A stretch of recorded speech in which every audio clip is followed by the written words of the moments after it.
Hey, it's me, and it is Periscope. There I am. It's Periscope up. I am talking to you today. Hi, Retro Queen. Thank you for being here. That was fast. Wow, I don't know how you got there so quick.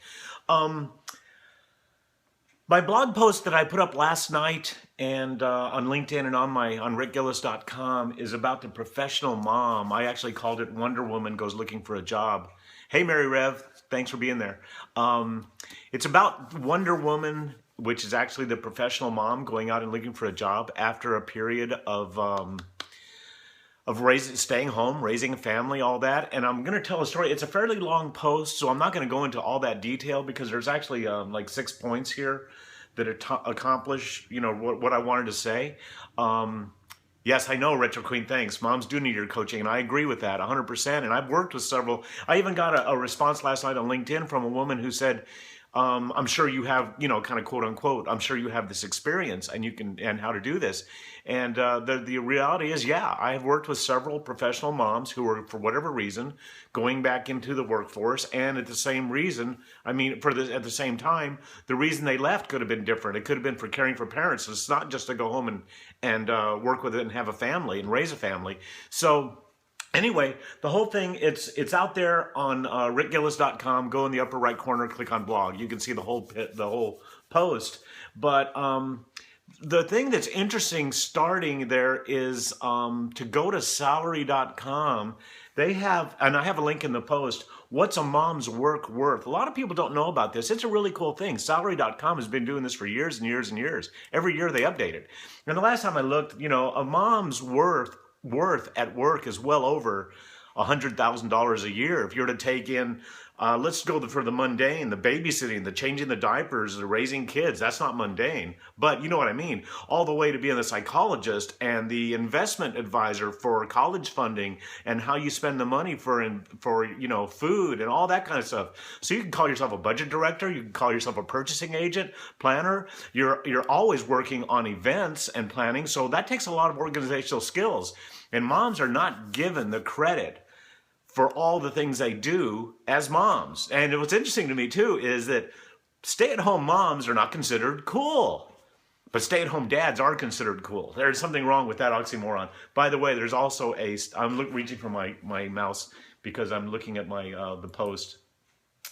Here's the deal, and to keep this kind of short, thank you, Retro Queen, inviting other people. I appreciate that. I'll stay up a little bit longer than I would normally because I keep these very, very short. I'm going to tell you real quick, I am a job search expert. I'm very proud of what I do. I've worked very hard at it. I have 4 books on this, of which I only promote 2 of those now, and it's The Real Secret to Finding a Job, and then my newest job book, which is called Job. And you can go to rickgillis.com and read my bio and find out why I am and consider myself a job search expert. But the bottom line is, when we get back to this mom Wonder Woman looking for a job, what it really comes down to is you've got to build a resume kind of tongue in cheek. And, so a resume, you always want to fill the gaps. You want to show those gaps that you've always been employed, and a recruiter can look at it and be very, they're pleased that you filled in all the gap. That's the first thing recruiters look at.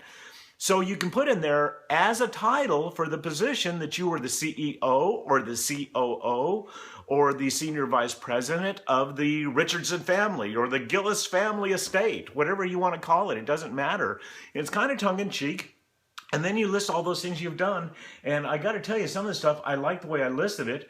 For like after your objective statement, employment history, etc., you can put something like, this is prior to listing your previous real history working, something like dedicated mom, was involved in launching a business.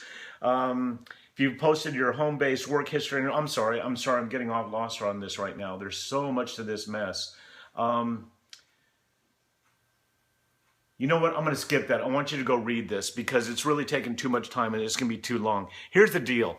Go in there, take a look at the post, understand that a mom that takes her tongue-in-cheek resume to an employer and gets the interview, and if they're going to be a little resistant to this thing, if they don't have a sense of humor about this, you probably don't want to work there, because the bottom line is what moms do is valuable, and they're raising future employees. And by the way, I think most everybody on this post, anybody who may see this post, anybody who reads my post, probably had a mom. I'm kind of thinking that's the case. So anyway, to all that, I appreciate for kind of bombing there in the middle on this post. But anyway, which book should you read? I'll tell you what, Retro Queen, if you'll get a hold of me, I'm Rick at rickgillis.com. I will direct you, and maybe I can even just send you the chapter you need, which is the Professional Mom chapter. I have it broken out because I've talked on this several times. So Rick at rickgillis.com. I'd like to hear from you, and I also take any questions you might have.